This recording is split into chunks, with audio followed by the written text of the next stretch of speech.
Good morning, students. Our our topic is azimuthal quantum number. हमने कल पढ़ा था प्राइमरी क्वांटम नंबर, ठीक है, जिसको बोलते हैं प्राथमिक क्वांटम संख्याएं। आज हम लोग पढ़ेंगे एजिमुथल क्वांटम नंबर, जो कि होता है द्विगुणितीय क्वांटम संख्याएं। इसको एल से डिनोट करते हैं और ये सोमरफील्ड ने दिया था। It is given by the Sommerfeld denoted by the L. L का फार्मूला याद रखिएगा, L is equal to N minus one. अब देखो, हमने एन के लिए पहले वन के लिए वैल्यू निकालना है। हमने बताया था K L M N, K for one, L for two और M for N is equal to three for N, N is equal to four for N, ठीक है। K L M N, K L M N. तो पहले N is equal to one put करोगे तो क्या आ जाएगा, एल बराबर वन माइनस वन, तो जीरो आ गया। और जीरो पता है तुमको कौन सा ऑर्बिटल होता है, एस ऑर्बिटल। वन होता है पी ऑर्बिटल, टू होता है डी ऑर्बिटल, थ्री होता है एफ ऑर्बिटल। आ जाएगा ऐसे, ठीक है। ये कांस्टेंट है, इसको आपको याद करना है कि ये होता है, ठीक है। N is equal to one. देखो, जब वन रखा तो एक ऑर्बिटल आया, मीन्स वन एस आएगा।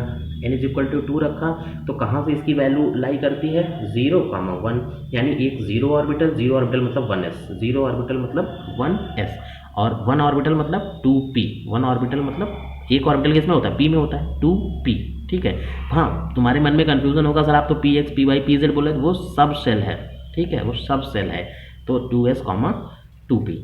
थ्री में लोगे तो one comma zero comma one comma two, तो three S three P three D. यहाँ देखो डी ऑर्बिटल इंट्रोड्यूस हो गया। N is equal to four, L is equal to कहाँ तक जाओगे, एक कम तक जाना है। ये देखो, एक कम तक ही चलना है, ठीक है। तो N zero comma one comma two comma three, means zero के लिए फोर एस, वन के लिए फोर पी और टू के लिए फोर डी, एस के लिए थ्री के लिए फोर एफ, ठीक है। तो नंबर ऑफ ऑर्बिटल, अब देखो नंबर ऑफ ऑर्बिटल सब सेल कैसे निकालोगे, टू एल प्लस वन। देखो जो अभी बताया, एन बराबर अगर हमने टू ले लिया तो two into one plus one, two L plus one, इसमें वैल्यू पुट करो तो टू एल, एन की वैल्यू क्या, एल की वैल्यू क्या रखोगे, एन बराबर दो रखोगे, तो two into one plus one. ये एन बराबर दो कैसे आया पता है, एन बराबर दो पर एल की वैल्यू कितनी आएगी, यहाँ वैल्यू पुट करो, एन बराबर टू, तो क्या आ जाएगा, L is equal to two minus one, तो वन आ जाएगी वैल्यू, ठीक है। तो ये देखिए, two into one plus one means three, three orbital आया, ठीक है। तो तीन सबसेल के लिए ट्वेल्व प्लस वन, तो तीन सबसेल आ गए। अब देखो वही चीज़ आ गई, पी एक्स पी वाई और पी जेड। अब अगर हमें number of electrons find out करना है तो टू एल प्लस वन, ये फार्मूला याद करना, टू एल प्लस वन। अब अगर हमें इसका एंगुलर मोमेंटम निकालना है, ठीक है, मोमेंटम बहुत इंपॉर्टेंट फार्मूला है, पेपर में जरूर आएगा, ठीक है। मींस ऑब्जेक्टिव क्वेश्चन में डायरेक्ट फार्मूले पे ही आता है कि अगर एल बराबर वन है तो इसके लिए एंगुलर मोमेंटम फाइंड आउट करिए, तो एम वी आर बराबर H upon two pi under root L L plus one, इससे डायरेक्ट आ जाएगा, ठीक है। Next quantum number is magnetic quantum number. इसको बोलते हैं चुंबकीय क्वांटम संख्याएं। इसको डिनोट करते हैं, it is represented by M L, given by scientist Lande. This tells us about the orientation of electron. अब देखो, ये हमें क्या बताती है, orientation of electron magnetic field, यानी मैग्नेटिक फील्ड में इलेक्ट्रॉन का कैसे कहाँ ओरिएंटेशन हो रहा है। तो कैसे इसकी वैल्यू क्या लाई करती है, याद रखना, M L is equal to minus L से फिर जीरो पे आओगे, फिर पॉजिटिव पे आओगे तो प्लस एल। देखो अब कहाँ से, बहुत आसान है, समझ में आ जाएगा। एल बराबर जीरो, तो जीरो अगर लाई करना है तो एम एल बराबर जीरो हो गया। जीरो पे कौन सा ऑर्बिटल होता है, अभी बताया वन ऑर्बिटल, मतलब एस ऑर्बिटल होता है, तो एक ऑर्बिटल आ गया, ठीक। जीरो पर एस ऑर्बिटल, एस में एक ऑर्बिटल होता है हमेशा, एस में एक ऑर्बिटल। फिर एल बराबर वन रखा तो वन कहाँ से लाई करना है, माइनस एल से प्लस एल तक, तो minus one comma zero comma plus one. इसमें कितने ऑर्बिटल आ गए, तीन ऑर्बिटल। कितने ऑर्बिटल आ गए, तीन। एल बराबर टू रखा तो देखो minus two minus one, zero plus one plus two, देखो एक दो तीन चार पाँच, कितने ऑर्बिटल आ गए, पाँच ऑर्बिटल आ गए, ठीक है। और तो पता है ना, देखो एस में एक ऑर्बिटल होता है, पी में तीन ऑर्बिटल होता है, डी में पांच ऑर्बिटल होता है, देखो सब आ भी रहा है, ठीक है। और एल बराबर थ्री में तो minus three minus two minus one यहाँ से रखा जाएगा, कंफ्यूज मत हो ना, माइनस एल से प्लस एल तक जाते हैं विद जीरो, ठीक है। तो minus three minus two minus one, zero plus one plus two plus three, total add करोगे सात। और हमको पता है कि S P D F, F में कितने ऑर्बिटल होते हैं, सात ऑर्बिटल, ठीक है। एल एफ में सात ऑर्बिटल। नंबर ऑफ इलेक्ट्रॉन्स कितने होते हैं, 14, डी में 10, पी में 6, एस में 2, ठीक है। एस पी डी एफ अभी आगे बता रहे हैं, इसको आप बाउ कॉन्फ़िगरेशन से आगे मैंने बताया हुआ है। फिर आया स्पिन क्वांटम नंबर, चक्रीय क्वांटम संख्या है, चक्रण, इसको डिनोट करते हैं एमएस। एमएस मतलब कि spin quantum number, given by Goudsmit and Uhlenbeck. ठीक, गॉन स्मिथ ने दिया था, अलेनबैक ने दिया था। It has only two value, इसमें केवल दो वैल्यू होती, +1/2 -1/2। मीन्स इसका यूज़ क्या है, ये बताता है कि इलेक्ट्रॉन क्लॉकवाइज रोटेट हो रहा है या फिर एंटी क्लॉकवाइज रोटेट हो रहा है। ठीक, क्लॉकवाइज रोटेट हो रहा है या फिर एंटी क्लॉकवाइज। अब देखो नेक्स्ट टॉपिक है बहुत इंपॉर्टेंट, क्या है, शेप ऑफ ऑर्बिटल। पहले हम लोग उससे पहले पढ़ेंगे वेव फंक्शन। देखो साई, इसको क्या बोलते हैं, psi is equal to card, जो ऐसा साइन होता है इसको वेव फंक्शन बोलते हैं। ये बताता क्या है कि इलेक्ट्रॉन प्रोबेबिलिटी डेंसिटी कितनी है, कि इलेक्ट्रॉन मोस्टली प्रोबेबल कहाँ पर हो सकता है। एक इससे कौन बताता है, साई स्क्वायर। ये दिया था श्रोडिंगर वेव इक्वेशन है, ठीक है, श्रोडिंगर ने दिया था, SCHRODINGER साइंटिस्ट थे, इसमें लिखा नहीं मैंने, समझ लेना, श्रोडिंगर ने दिया है, ठीक है। फिर है रेडियल वेव फंक्शन। देखो रेडियल वेव फंक्शन मतलब कि psi as a function of radius, जब रेडियस से लेंगे तो हमने ग्राफ बनाया है साई और रेडियस में। तो पहले जब 1s ऑर्बिटल लेंगे, 1s, एस पता है तुमको कैसा होता है, अनडायरेक्शनल होता है, अनडायरेक्शनल। तो इसका ग्राफ देखो किस तरह जा रहा है, रेडियस बढ़ने से ग्राफ क्या हो रहा है, डिक्रीज हो रहा है। Means psi function is continuously decreasing according to radius. ठीक, फिर नेक्स्ट लिया है साई फंक्शन 2s में। तो 2s में देखो क्या हो रहा है, ये पहले आ रहा है नेगेटिव, ठीक है, पहले डिक्रीज हो रहा है और फिर क्या हो रहा है, इंक्रीज हो रहा है। तो लिखा है for 2s the wave function decreases with increase in r। जैसे जैसे r की वैल्यू बढ़ रही है साई फंक्शन क्या हो रहा है, डिक्रीज हो रहा है, और इसके बाद फिर क्या हो रहा है, पॉजिटिव भी हो रहा है। पॉजिटिव नहीं हो रहा है मीन्स बदल रहा है, ठीक है, पॉजिटिव होता तो इस रे के ऊपर जाता, एक्स एक्सिस के अबव जाना चाहिए था, ठीक है। फिर क्या है, फॉर 2p ऑर्बिटल का देख लो क्या है, तो इसमें क्या है, इट राइजेस टू मैक्सिमम। इस पॉइंट में क्या हुआ, ऑर्बिटल डेंसिटी यहाँ पे क्या हो गई, मैक्सिमम, और फिर क्या हुआ, डिक्रीजिंग। पहले मैक्सिमम हुई और फिर क्या होना शुरू हुई, डिक्रीज हो गई। तो जहाँ पर क्या होता है, अगर साई की वैल्यू 0 हो जाती है तो वहाँ पर आर का रेडियस क्या होता है, इन्फिनिटी होता है। ये इंपॉर्टेंट पॉइंट है, याद कर लेना। अब देखो shape of orbital, shapes of orbital बहुत इंपॉर्टेंट है। शेप्स ऑफ ऑर्बिटल पहला मैंने बताया एस ऑर्बिटल, आप समझ लो। पहली बात तो मैंने पहले से बताते चला रहा हूँ कि ये नॉन डायरेक्शनल होता है। कैसा होता है, डायरेक्शनल, इसमें नॉन डायरेक्शनल, इसमें डायरेक्शन का कोई भी सेंस नहीं होता है, तो नो ओरिएंटेशन शो करता है। शेप कैसा होता है, स्फेरिकल।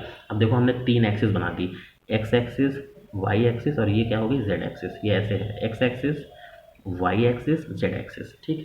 तो ये एस ऑर्बिटल हो गया। कैसा शेप होता है, spherical shape. Next P orbital. तो पी ऑर्बिटल मतलब एल की वैल्यू कहाँ से ले जाओगे, 1, एम कहाँ से, -1, 0, +1, मैंने बताया हुआ है, ठीक है। अभी पीछे भी आपने किया हुआ है, 3 ऑर्बिटल जिसमें आया है मैग्नेटिक क्वांटम नंबर में, तो एल बराबर 1 के लिए आया है, ठीक। ये कैसा शेप होता है, डम्बल शेप होता है। किस तरह का शेप होता है, डम्बल शेप। अब देखो इसमें तीनों जगह पे ओरिएंटेशन होगा, px, py, pz। देखो किस तरीके से आ रहा है, हमने पहले एक्स एक्सिस समझो, इसको सपोज कर लो खींची हुई, तो एक एक्स एक्सिस पे बना लिया। फिर ये देखो, ये इससे कंपेयर कर लो तो ये वाई एक्सिस है, ठीक, तो एक वाई एक्सिस पे ऑर्बिटल आया, और फिर एक जेड एक्सिस है ये, तो ये देखो एक ऐसे वर्टिकल बना दिया जेड एक्सिस पे, तो ये हो गया px, py, pz। I think सबको समझ में आ गया होगा। नेक्स्ट है डी ऑर्बिटल। डी ऑर्बिटल की वैल्यू कहाँ से जाती है, l = 2 ले लिया, ठीक है, तो m -2, -1, 0, +1, +2, -l से +l तक जाती है, ठीक है। तो -l मतलब -2 से, +l मतलब +2 तक जाएगी। ये डबल डम्बल कैसा शेप होता है, डबल डम्बल, इसको जरूर समझ लो। डी ऑर्बिटल में 5 होते हैं, 5 कौन कौन से, dxy, dyz, dxz, dx² - y² dz²। अब देखो कैसे बनाओगे, अगर dxy बनाना है तो पहले हमने x axis, y axis, z axis बना लिया। तो अब dxy बनाना है, मतलब x और y के बीच में लाई करना चाहिए। देखो x और y, तो एक हमने ऑर्बिटल बनाया, ये x y है, ये x है, तो एक ऑर्बिटल ये बनाया, ठीक, एक्स वाई ये भी तो है, ये एक्स है और ये वाई है, एक्स वाई हो गया। फिर एक सिमेट्रिकल बनता है, जस्ट ये बन जाएगा, ये हो गया आपका डी एक्स वाई ऑर्बिटल।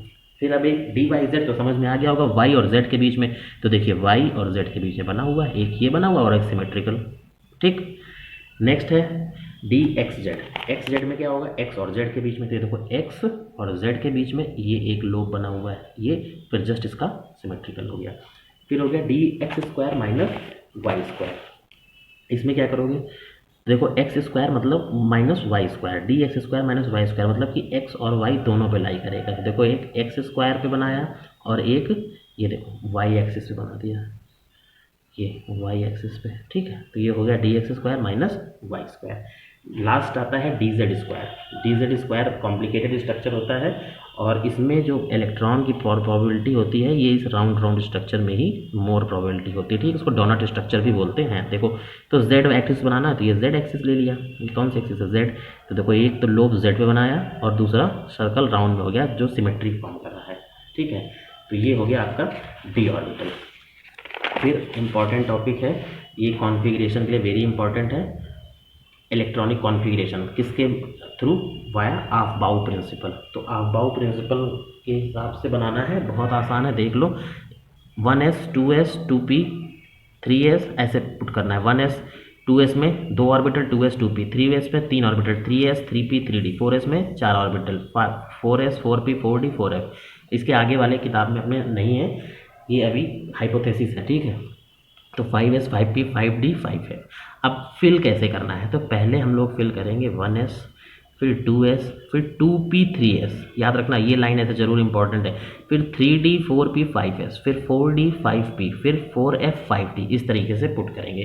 अब ये पुट करने के लिए कौन सा प्रिंसिपल आया, वो प्रिंसिपल था बोर-बरी प्रिंसिपल। कैसे पुट करना है देखो, जैसे यहाँ पे तुमको कन्फ्यूज़न होगा, सर 3 तो पहले ऑर्बिटल है, ठीक है, लोवेस्ट एनर्जी लेवल है, और इसके बाद 4p है।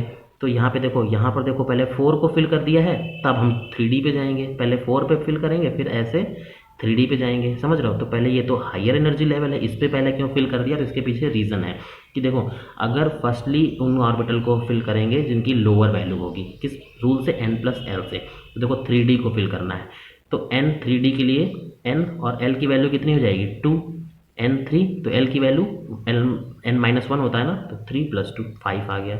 4s में करोगे तो 4 और s की वैल्यू क्या होती है 0, तो 4 + 0 यहाँ आ गया 4। तो पहले कौन सा भरा जा रहा है, लोवेस्ट। देखो लोवेस्ट किसकी आई, 3d की आई कि 4s की आई, 4s की, इसलिए पहले 4s ऑर्बिटल यहाँ पे फिल किया गया है। ये दिख रहा होगा सबको, 4s ऑर्बिटल इसीलिए पहले फिल किया गया है, नहीं तो लोवेस्ट एनर्जी लेवल देखने में तो 3d की लग रही है, लेकिन जब काउंट किया तो लोवेस्ट एनर्जी किसकी आई, 4s की आई, ठीक है।